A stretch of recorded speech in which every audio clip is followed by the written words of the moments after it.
and you gave me 3 names. Other people pitched in more names that you can mention. I looked at the 3 names, and I have come to the conclusion that this is not a good cornerback class. Do you agree? Wow. I would definitely push back on that not being good. All right, talk to me about it. So the 3 guys that I gave you to watch, who did you like the most, and what just didn't you like about the 3 overall? Okay, so the 3 names you gave me Kool-Aid McKinstry from Alabama. You gave me Cooper. Did we decide this is DeJean from Iowa? Correct. Yes. And Nate Wiggins from Clemson. Of the 3, I think Nate Wiggins is the best of that trio. Okay, I figured that you would say that. Right. However, I don't think any of them are even in the same vicinity as Devin Witherspoon last year, or Sauce Gardner the year before. I mean, I think they are a notable step down from that type of elite cornerback prospect. Fair? I would not draft these guys in the top 10 like I would have been fine with drafting Patrick Surtain the second, Sauce Gardner, Devon Witherspoon, maybe even Christian Gonzalez. Like, yes, I liked those guys as potential top 10 picks more than I like these other players, but I don't think that makes them bad. It just means that we don't have like a crown jewel top 10 kind of a corner. Right. But this is a nuanced show, Trev. There's a difference between they stink. I wouldn't draft any corners, none of them, 0. Yeah, right.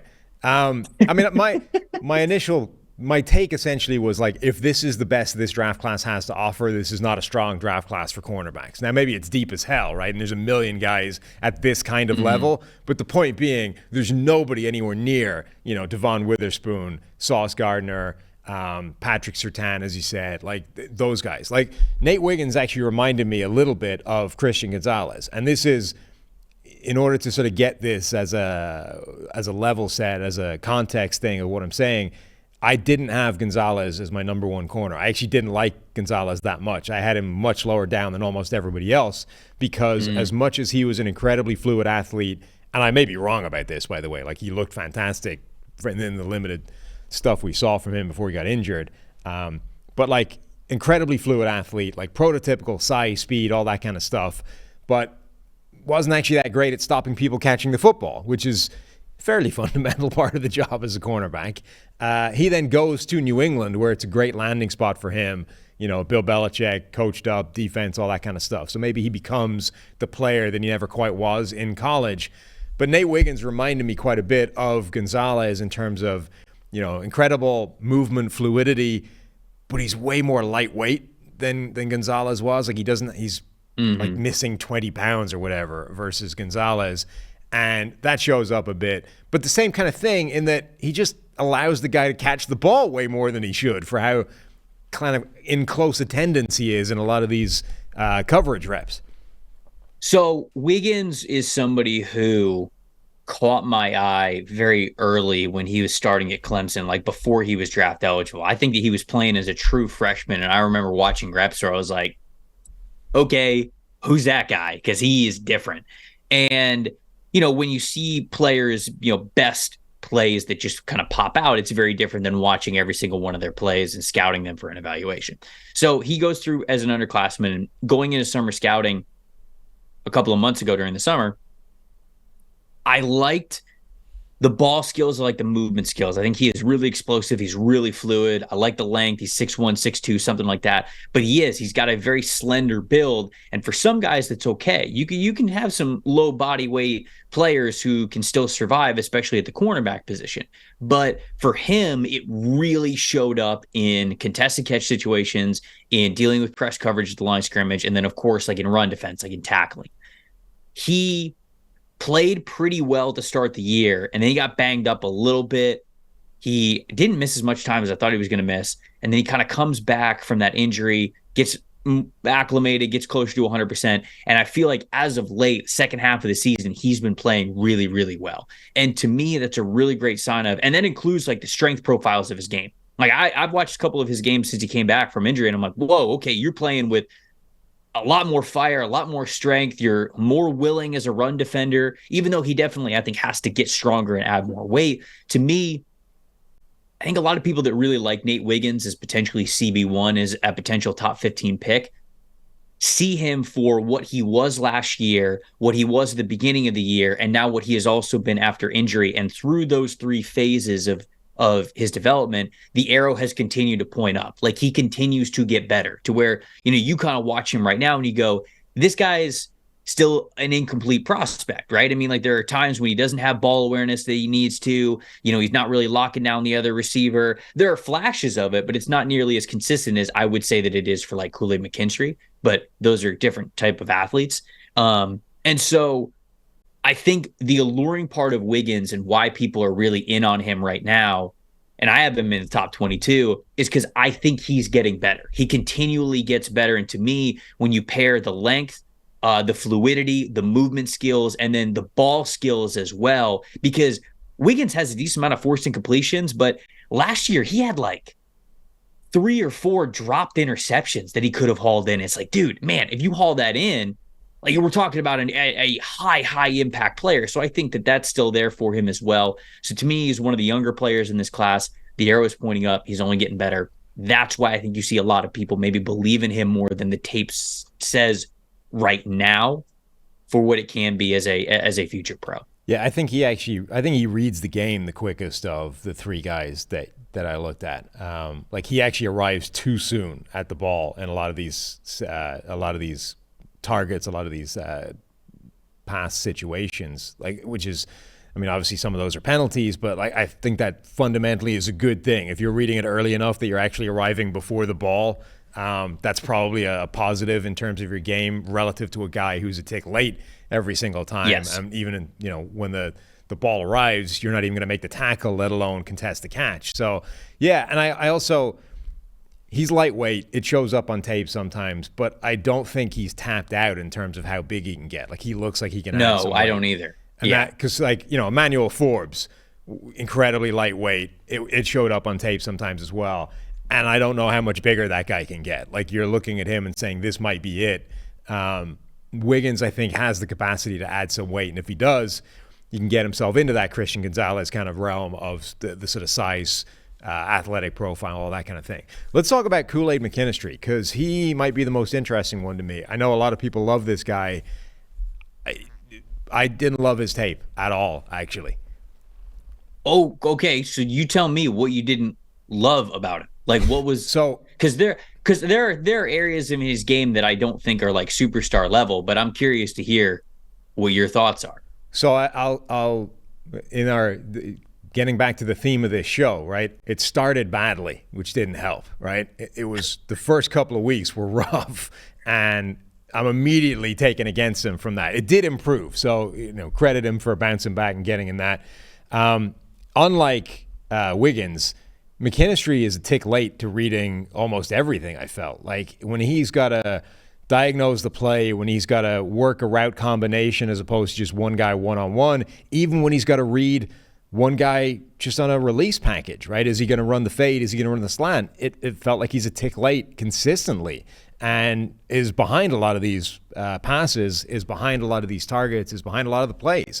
And that, again, was a little bit Gonzalez like last year at Oregon, in contrast to Witherspoon, who was always ahead of the play. I think he's definitely way better in man coverage than he is in zone coverage. And the thing that he does really well is running with a receiver down the sideline, right? That classic turn to the outside, get your body on him, lean on him, be able to maintain position on the corner or on the receiver and turn back and locate the football. He does that really well. And that's definitely an important skill set, and it's a difficult one. Like that's one of the hardest things as a cornerback to be able to do. Not a lot of quarters can do that well. That is his sort of superpower. That's the thing he does better than anybody else. And he's patient doing that as well. It doesn't look like there's not a lot of effort involved in it for him. So that's a huge thing in his favor. But I didn't love the way he read the game in zone. I think for a guy whose man coverage is a skill set, he was too easy to sort of shake with like a misdirection thing. I'm going to show you this thing and then go in the other direction. Like he was way too easy to separate from in that direction. I don't know. I think there's a lot of rough tape on his reel. I think so. To what you said about his strength, I agree completely, and that holds a lot of weight for me. Being able to play a press man style where you are going to have your back to the ball quite a bit, and for him to be as comfortable as he is with his back to the ball, and also to have the timing that he does, because he has some of the most forced incompletions in the country over the last 2 years. The only player in the FBS who has more forced incompletions than he does is Quinyon Mitchell, who we didn't watch for this, but he is also having another fantastic year, the cornerback from Toledo. Steve actually shouted him out in our little Slack channel. He was like, watch him. And I was like, yeah, he would be the next guy that I would want you to watch. So Mitchell has the most forced incompletions. I think he's got like 34 in the last 2 years, a lot.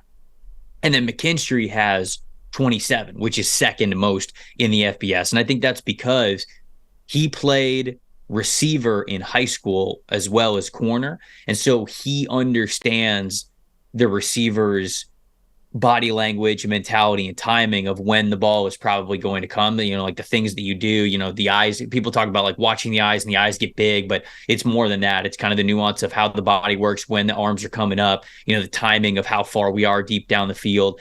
So he's got a really great feel for when the ball is coming and being able to play with his back to the ball, which I think is incredibly valuable. So I agree with you there.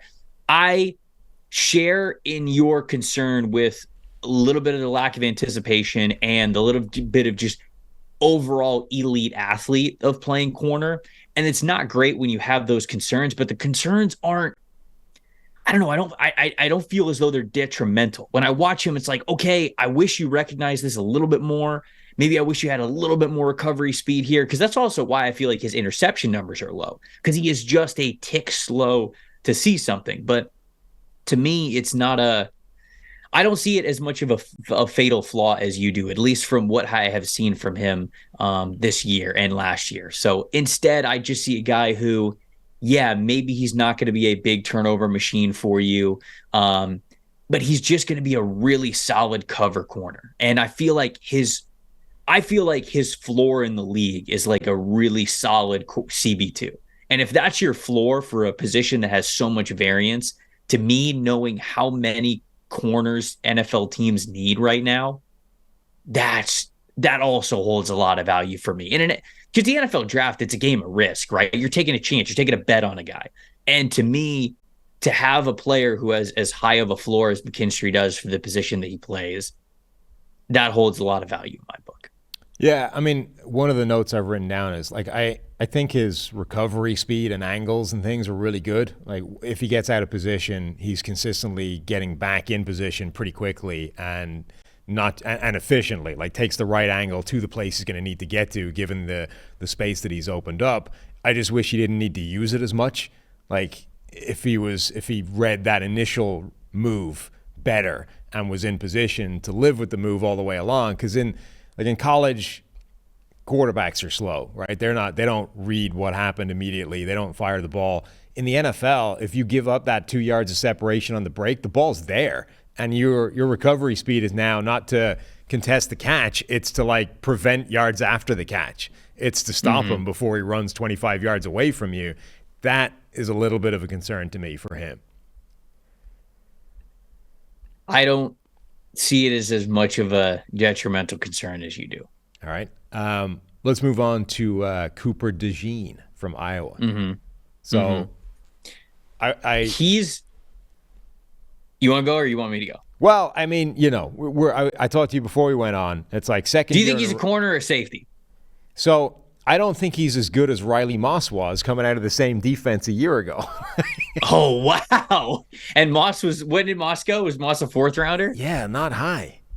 Yeah, but DeJean's so much bigger and taller and stronger than Moss is. Is he? And he might be just as athletic. I mean, Riley Moss is a crazy athlete, so maybe not just as athletic, but his weighted just athleticism is going to be way better than Moss's was. They're like listed in a similar range, aren't they? Riley Moss was the third round pick. Okay. So Riley Moss is listed at 6'1", 194. Cooper DeJean is listed at 6'1", 207. So he's got 10 All pounds right, on. so he's got like 10 plus pounds on. Yeah. I mean, And I still think he's just as good of an athlete. he's good. To me, that matters as a defensive back. I think he's a solid athlete. I don't think his feet are as good as Riley Moss's were. Like, one of the things that impressed me. He has a little bit heavier feet, and that's the one that is the biggest reservation that I have with him playing outside corner, because he played outside corner for Iowa for the last 2 years. Some people project him as safety, and I also wouldn't mind him at safety. Like, if you told me that this guy was going to be able to play a little bit of the Antoine Winfield Jr. role, where he could play free safety primarily, he could come in the slot and play up against bigger wide receivers because he's got the size, or you could kind of like bring him down in the slot and you could let him blitz off of the edge because he has the size, I think, to be able to do that, hold up at the NFL level. That's a role that I could envision for him having a lot of success, because he's also, I think he's got great instincts. I think the way that he reads the field, how he reads space, they play him in off coverage a lot.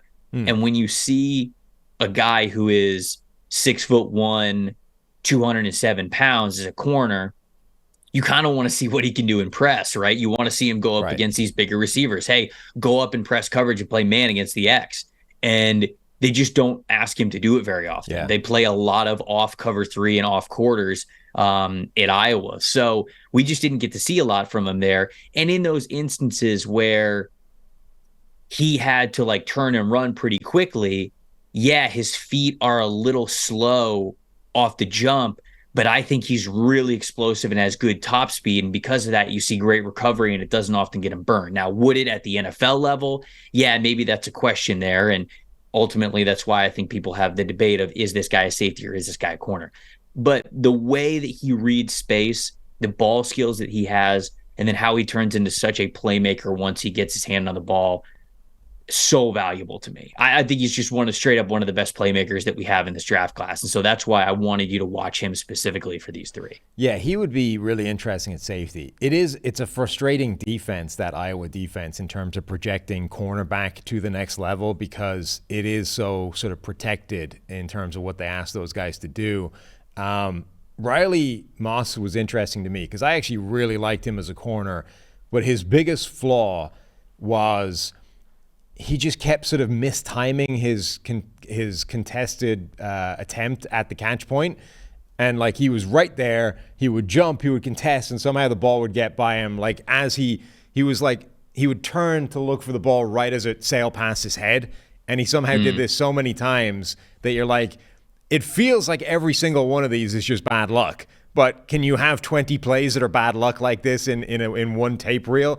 Like, that seems to suggest a consistent problem with your game, as opposed to somehow 20 times in a row you timed your look for the exact wrong moment and the ball went by your head.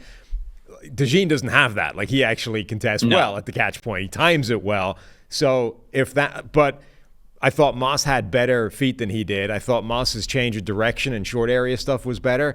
But DeJean is actually really good. His best plays come in that cover 3 look, where he has that sort of sideways shuffle Richard Sherman technique that they run at Alabama a lot as well, and that Sherman did in Seattle for years. He has some really nice reps of that on tape, where, you know, he's varying his pace, he's protecting the kind of underneath stuff in case the receiver breaks it off, and then when he finally takes it vertical, he just glides with him and then does contest it at the catch point, which again plays into that kind of, that's a very similar skill set to some safety roles. I would definitely be intrigued in seeing him as a free safety as well.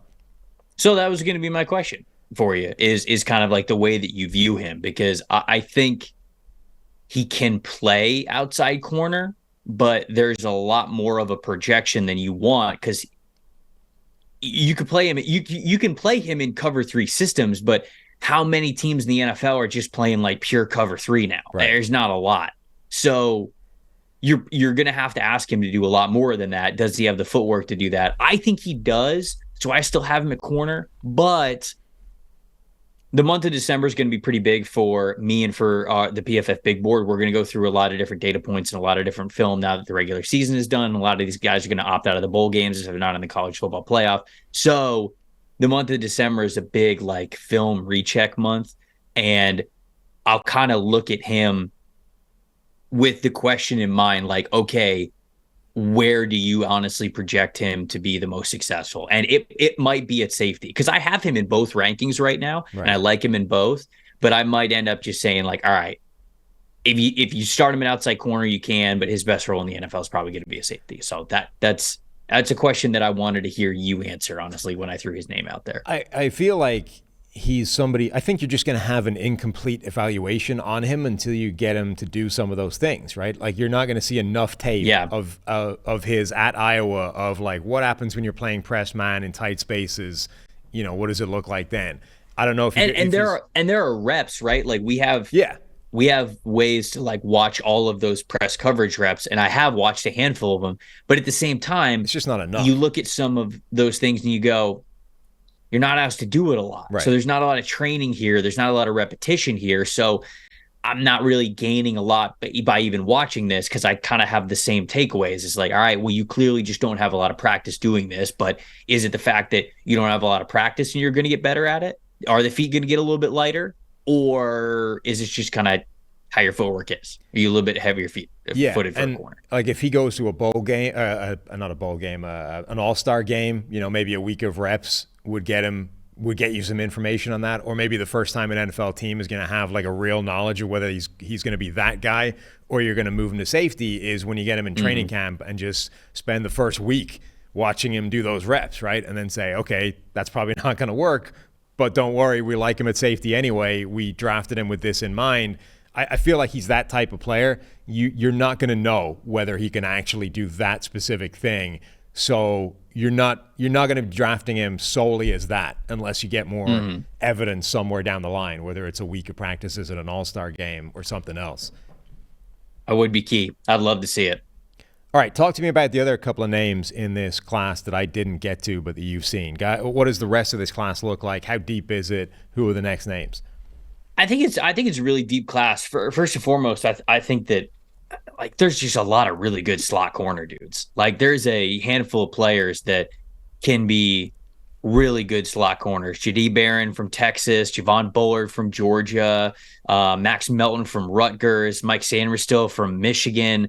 There's just, I think Malachi Moore from Alabama, Chow Smith-Wade from Washington State. Like this is a really good class, in my opinion, if you need a nickel corner. Now, of course, you're not drafting a nickel, in the first round or anything, but there's going to be plenty of opportunity, I think, maybe even late second round, third round, fourth round, something like that, for you to get a starting caliber nickel cornerback, which we know in the NFL today is huge. So I think that there's some really good specific slot corner guys that are in this class with them.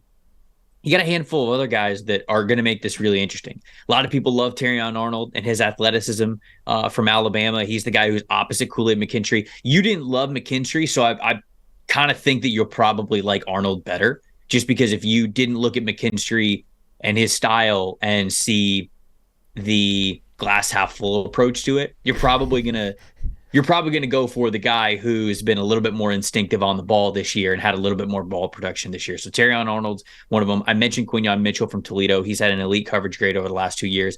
Denzel Burke's playing pretty well for Ohio State, although I wouldn't put him in that first or second tier of corners. TJ Tampa from Iowa State, 6'2", 210 pounds. I mean, like if you were looking for a big, long corner, like he's your dude. Now, he's kind of frustrating too, because he's the same thing. Really great measurables for a press man corner. Don't play him in press man a lot. Like they just keep him off. And I think that has developed his instincts and his spacing, which has helped. But he's somebody who I think needs a couple more looks as well. Kamari Laster, I like from Georgia. The disappointing ones this year, still like Josh Newton from TCU. He's a guy who started at number 5 in my cornerback rankings going into the year. He struggled, been a little up and down, still like his ability. I still have him in my top 10 with cornerbacks. The most disappointing player this year, no doubt about it, has been Kalen King, the Penn State corner. Last year, King had a single coverage grade of 91.3, which is nuts. Like in situations where he was told, go shut down the other team's wide receiver, he had an elite coverage grade. That is so difficult to do.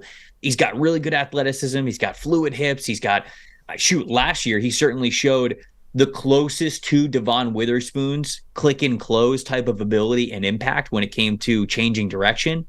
And this year, I think his coverage grade's in like the 50s. I mean, he had a terrible day against Marvin Harrison Jr., which, okay, it's Marvin Harrison Jr. I Right. get it. But you were once considered a top 20 overall pick at corner. You got to fare better than you did against Marvin Harrison Jr. You got to win some reps. And I don't feel like he won any reps there.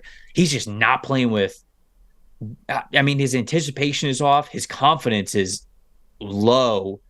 He's second guessing himself. He's hesitating. And because of that, he's giving up a ton of yards, giving up a ton of catches. And he's just not even the same player right now. So he, to me, I don't even know if he's going to declare at this point.